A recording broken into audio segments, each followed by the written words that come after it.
एखादा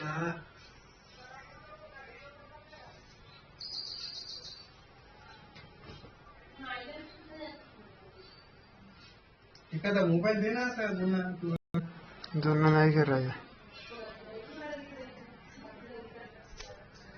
खासी बाइंग हुई हो आपकी, ठीक है। तो ये आपकी वेलकम बैक एवरीवन। आज हम यहाँ पे बात करने वाले हैं मारुबुजु कैंडल के बारे में। देखिए, मारुबुजु कैंडल बियरिश भी हो सकती है, बुलिश भी हो सकती है। पिछले वीडियो में हमने पढ़ा एंगल्फिंग कैंडल कौन सी होती है, जो मार्केट के ट्रेंड को आपको दिखाती है, जहां से मार्केट चेंज होता है। तो इसी तरीके से मारुबुजु कैंडल भी आपके मार्केट के चेंज को बताती है, साथ ही मार्केट कितना स्ट्रॉन्ग है, आपका कितनी स्ट्रॉन्ग बाइंग हो रही है, इस चीज को भी बताती है। तो अभी देखिए, बुलिश कैंडल और बियरिश कैंडल दोनों ही यहाँ पे मैं आपको एक्सप्लेन करने वाली हूँ। Bullish marubozu, bearish marubozu. अब कलर तो आप समझ गए होंगे कि बियरिश के लिए रेड कलर होना चाहिए एंड बुलिश के लिए ग्रीन कलर होना चाहिए। अब बुलिश कैंडल्स जो होती है वो भी दो तरीके की होती है, long bullish candles and small bullish candles. इसी तरीके से बियरिश कैंडल भी आपकी दो तरीके की होती है, long bearish candles and small bearish candle. तो यहाँ पे हमें इस तरीके की कैंडल चाहिए, मारुबुजु कैंडल होनी चाहिए आपकी लॉन्ग बुलिश कैंडल। यहाँ पे अगर कैंडल स्मॉल होगी तो वो नहीं चलेगा, यहाँ पे आपको चाहिए लॉन्ग कैंडल। लॉन्ग कैंडल आपको पता है किस तरीके की होती है, लॉन्ग कैंडल जहाँ पे अच्छी खासी बाइंग हुई हो आपकी, ठीक है। तो ये आपकी एक लॉन्ग कैंडल हो गई। अब ये लॉन्ग कैंडल ये आपकी ग्रीन कलर की है, ठीक है। अब ये रेड कलर की भी हो सकती है, ग्रीन कलर की भी हो सकती है, और इसके अलावा तो कोई कलर आता नहीं है, ठीक है। मार्केट में दो ही कलर होते हैं, रेड एंड ग्रीन।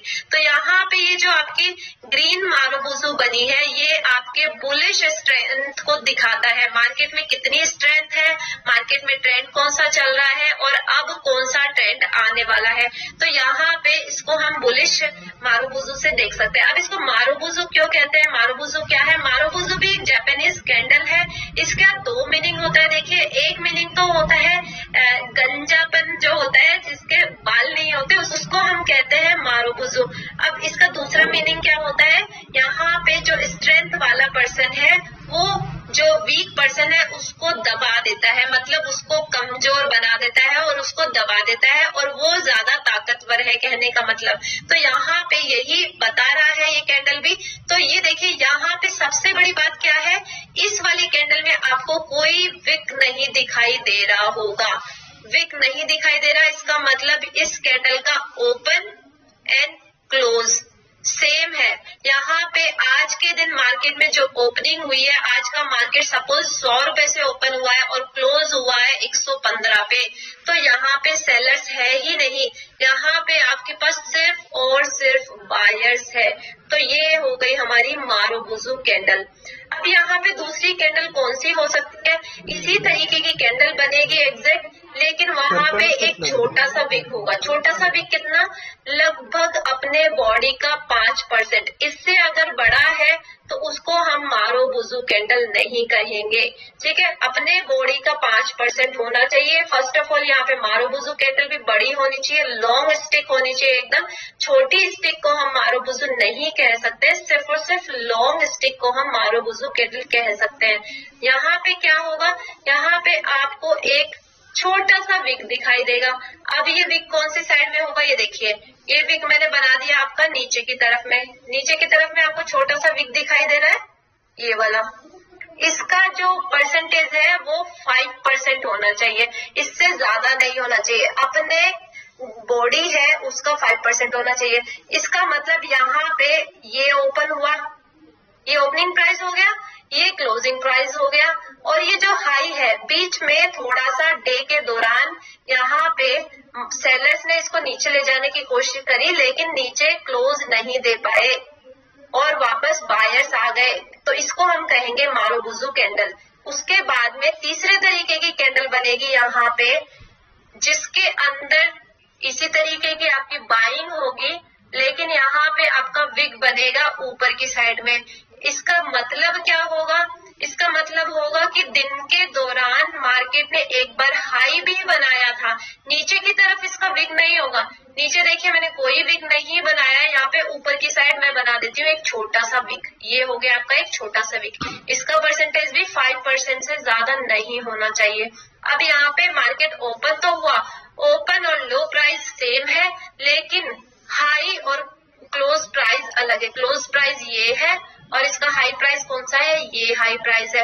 अब सेम टू सेम कैंडल्स आपको यहाँ पे मिलेगी, रेड में भी एग्जैक्टली सेम कैंडल्स बनेगी। ये आपकी हो गई मारुबुजु कैंडल। इन तीनों कैंडल्स को हम कहते हैं मारुबुजु कैंडल। ये भी आपकी एक स्ट्रॉन्ग सेलिंग को दिखाता है। देखिए यहाँ पे मैं कोई विग नहीं बनाऊंगी, जिसमें कोई विग नहीं है, एंड ओपन और क्लोज प्राइस जो है हाई और लो को भी दिखा रहा है। यहाँ पे कोई भी छोटा सा भी विग नहीं बनेगा, 5% का भी नहीं बनेगा। लेकिन जो नेक्स्ट कैंडल होगी ठीक इसी तरीके से यहाँ पे बनने वाली है। तो यहाँ पे हम नेक्स्ट कैंडल भी बना देते हैं। ये हो गई हमारी यहाँ पे नेक्स्ट कैंडल, ठीक है। तो अब नेक्स्ट कैंडल में ये तो एक्चुअल में रियल वाली कैंडल बन गई है, यहाँ पे मार्केट वाली नहीं बनी। चलो इसको ठीक कर देते हैं। अब देखिए यहाँ पे बन गया आपका ये वाला रेड कैंडल। अब ये रेड कैंडल बन गया, इसमें भी मैं नीचे की साइड में बना देती हूँ एक छोटा सा विग। ये छोटा सा विग हो गया, ये भी 5% का ही होना चाहिए, ज्यादा नहीं होना चाहिए। अब तीसरा कैंडल भी इसी तरीके से बनेगा, उसमें ऊपर की साइड में हम बना देंगे एक छोटा सा विग, जिसका परसेंटेज 5 से ज्यादा नहीं होना चाहिए। अब ये तो आपको समझ में आ गया होगा कि मारुबुजु कैंडल किसको कहते हैं। एक्चुअल रियल मतलब एक जो स्ट्रेंथ वाली मारुबुजु है वो हमारी ये वाली है।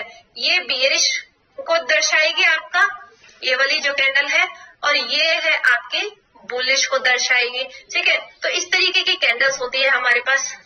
अब इन तीनों में डिफरेंस क्या है फ्रेंड्स, यहाँ पे डिफरेंस ये है कि जो हमारी फर्स्ट वाली मारुबुजु कैंडल है, फर्स्ट मारुबुजु कैंडल बहुत अच्छी स्ट्रेंथ को दिखा रहा है। अगर सेलिंग है तो वो बहुत अच्छी सेलिंग है, यहाँ से अब और सेलिंग आ सकती है। मान लीजिए कोई ट्रेंड आपका चल रहा था डाउन में, सपोज ये आपका ट्रेंड चल रहा है यहाँ पे डाउन में, ठीक है, और उसके बाद में अचानक से आपके पास इतनी बड़ी मारुबुजु कैंडल बन जाती है। ये आपके पास बड़ी वाली मारुबुजु कैंडल बन गई तो आपको पता चल जाएगा कि अभी आप अपनी पोजीशन को और भी ज्यादा होल्ड कर सकते हैं, क्योंकि यहाँ पे और भी डाउन में जाने के चांसेस है। इस चीज को आप देख सकते हैं मारुबुजु के जरिए। लेकिन जब इस तरीके की कैंडल बनेगी आपकी, और यहाँ पे आप क्या देख रहे हैं, यहाँ पे मार्केट में नीचे और जाने की कोशिश करी है। यहाँ पे इसमें जो है पकड़ थोड़ी सी कमजोर हो गई है, क्योंकि जैसे ये नीचे गई यहाँ पे बायर्स भी तो आए हैं, बायर्स आए हैं तभी इसने क्लोजिंग यहाँ पे दी है। बायर्स आए मतलब इसकी पकड़ जो है बेरिश मार्केट पे थोड़ी सी कम हो गई है। हो सकता है यहाँ पे थोड़ा सा आपको सेलिंग नजर आए, इतना ज्यादा सेलिंग नहीं आए, क्योंकि यहाँ पे अब बायर्स आना शुरू हो चुके हैं। इस वीक का मतलब यही है। और यहाँ पे ऊपर की साइड में विग बन रहा है, इसका क्या मतलब है, यहाँ पे इसका मतलब ये है कि ऊपर की साइड में मार्केट जाने के चांसेस है। चांसेस कैसे, दिन के दौरान पूरे दिन के टाइम में मार्केट ने एक बार हाई लगाने की कोशिश करी है, ठीक। ये हाई तो है हमारे पास, और ये क्या है, ये हाई पॉइंट है, यानी कि दिन के दौरान हमारे पास मार्केट ने हाई लगाने की कोशिश करी है। इसका मतलब इस बियरिश कैंडल में भी पकड़ जो है थोड़ी सी कम हो गई है। आप जब नेक्स्ट टाइम इस लेवल को टच करेगा तो यहाँ पे आपको थोड़ा सा लगना चाहिए कि हमें अपनी क्वांटिटी कहीं पे थोड़ा सा पॉइंट ही रख करके बुक कर लेनी चाहिए। यहाँ पे मार्केट ने ऊपर जाने की कोशिश करी है। अब हो सकता है नेक्स्ट डे इतना बड़ा कैंडल ना बने और नेक्स्ट डे आपका कैंडल जो है बियरिश का छोटा बने, और यहाँ पे दिन के दौरान फिर से बाइंग आ जाए और वो उस कैंडल का विग बन जाए बड़ा। ये सब चीजें होती है मार्केट में। अब एग्जैक्टली सेम इसी तरीके से हमारे पास ये बुलिश कैंडल का है। बुलिश कैंडल में भी ये स्ट्रॉन्ग बुल है आपके पास, ये बहुत ज्यादा स्ट्रॉन्ग बुल है। अगर आपने बुल का कॉल होल्ड कर रखा है तो आप उसको और भी होल्ड कर सकते हैं, और अगर होल्ड नहीं कर रखा है, कोई बियरिश का ट्रेंड यहाँ पे चल रहा था पहले से और अचानक से इस तरीके की कैंडल बन जाती है आपके पास, इसका मतलब बाइंग बहुत अच्छी हो गई है यहाँ पे।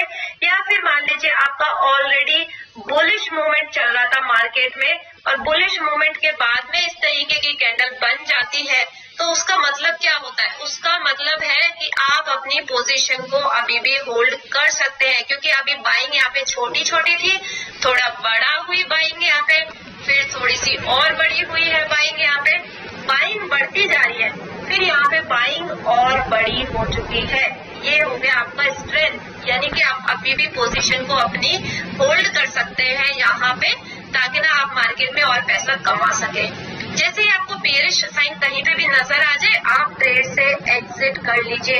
यहाँ पे मार्केट में कुछ भी श्योर नहीं है कि अब आपका ये कैंडल आपका बुलिश है तो मतलब आपको ये बहुत ज्यादा आगे तक ले जा सकता है। जैसे ही आपको रिवर्सल का ट्रेंड दिखाई दे, आप मार्केट से तुरंत एग्जिट कर लीजिए, ठीक है। वैसे ही इन दोनों कैंडल का भी मतलब यहाँ पे यही है, जैसे हमने बेयरिश कैंडल में बनाया था कि यहाँ पे अब जो है बुलिश की पकड़ कमजोर हो गई है। दिन के दौरान इसने लो बनाने की कोशिश करी है। मार्केट में जो है थोड़ा सा यहाँ पे सेलिंग हुई है, और इस वाली कैंडल में भी एग्जैक्टली यहाँ पे मार्केट ने थोड़ा सा हाई तो बनाया, लेकिन वहां पे सेलर्स आ गए। हो सकता है यहाँ पे रेजिस्टेंस हो, बाइंग कम हो गई है, यहाँ पे सेलर्स थोड़े से ज्यादा एक्टिव हो गए। अभी हम इसको एक बारी चार्ट पे देख लेते हैं किस तरीके से काम करता है ये। तो यहाँ पे हमने बजाज ऑटो का शेयर ओपन कर लिया है। अब देखिए यहाँ पे काफी सारे मारोबुजू आपको दिखाई दे रहे होंगे, जैसे ये भी है, लेकिन इसमें एक छोटा सा विक बना हुआ है। तो मारोबुजू जब बनता है तो वो ट्रेंड को कंटिन्यूटी देता है, ट्रेंड को कंटिन्यूटी देता है, लेकिन जैसे जैसे इसमें विक आता रहेगा तो इसका विक लंबा होता रहेगा और बॉडी जो है छोटे होते रहेंगे। तो ट्रेंड तो कंटिन्यू होगा, लेकिन उसका क्या होगा, अब अगर बाइंग की साइड में बन रहा है तो बाइंग कम होता जाएगा, सेलिंग के साइड में बन रहा है तो सेलिंग कम होता जाएगा। ये देखो जैसे यहाँ पे भी मारोबुजू बन रहा है, लेकिन क्या है, ट्रेंड कंटिन्यू है, लेकिन धीरे धीरे कैंडल्स छोटे होते जा रहे हैं। ओके, तो ट्रेंड कंटिन्यू रहेगा, पोजीशन को अपनी होल्ड कर सकते हो आप यहाँ पे, लेकिन हमेशा ये याद रहे कि कभी भी टर्न अराउंड हो सकता है यहाँ पे।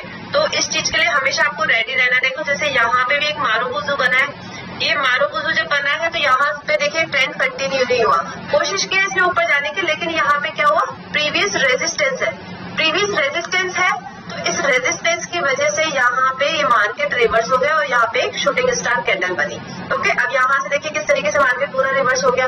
तो कैंडलस्टिक सपोर्ट एंड रेजिस्टेंस पे हमेशा याद रखिएगा किस तरीके से काम करती है। सपोर्ट एंड रेजिस्टेंस पे वो बहुत अच्छे तरीके, सपोर्ट और रेजिस्टेंस पे वो हमेशा, सपोर्ट एंड रेजिस्टेंस पे अगर आता है मार्केट तो कैंडलस्टिक उसके अकॉर्डिंग काम करता है। ऐसा नहीं कि कैंडलस्टिक बना है तो वो कंटिन्यू होता रहेगा। सपोर्ट एंड रेजिस्टेंस को हमेशा याद रखिएगा। ओके, अब देखिए यहाँ पे बेयरिश मार्केट में भी मारोबुजू बन रहा है, ट्रेंड कंटिन्यू है, ट्रेंड यहाँ पे आपको कंटिन्यू दिखाई दे रहा है, लेकिन क्या हो रहा है यहाँ पे पहले छोटे छोटे बॉडी बनते जा रहे हैं, दिखाई दे रहा है आपको, लंबा लंबा विक हो रहा है, फिर यहाँ पे फिर से मारोबुजू बना है। मतलब ट्रेंड तो कंटिन्यू होगा मारोबुजू में, लेकिन आपको विक का हमेशा ध्यान रखना है। जैसे जैसे विक छोटा होता जाए, अपनी पोजीशन को हमेशा मेंटेन करके रखो कि हाँ आपको कभी भी इससे बाहर निकलना पड़ सकता है। ओके, समझ में आया? ठीक है, इसको प्रैक्टिस करो लाइव मार्केट में और फिर नेक्स्ट वीडियो देखो। Bye bye.